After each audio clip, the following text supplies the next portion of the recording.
Real Maharashtra 24 news, आम्ही दाखवतो सत्य. धनगर समाजाला एसटी प्रवर्गातून आरक्षण मिळण्यासाठी गेल्या कित्येक दशकापासून धनगर समाज हा सरकारकडे एसटी प्रवर्गाची मागणी करत असून आता 21 तारखेला दीपकभाऊ बोराडे यांनी आंदोलनात ठरवलं होतं, परंतु तो आंदोलन चिरडून टाकण्याचं काम या सरकारने केलेलं आहे.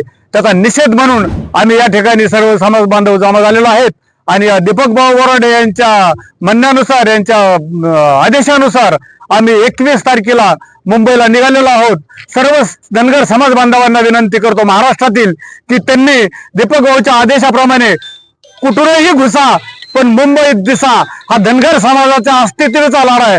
धनगर समाजाला आता नाही तर कधीच नाही असा खूप मोठा लढा असल्यामुळे सर्व समाज बांधवांना मी नम्र विनंती करतो आणि उद्याच्या 21 तारखेला धनगर समाजाचा आरक्षणाचा लढा यशस्वी करण्यासाठी सर्व समाज बांधवांनी मुंबईच्या दिशेने रवाना व्हावं अशी नम्र विनंती करतो.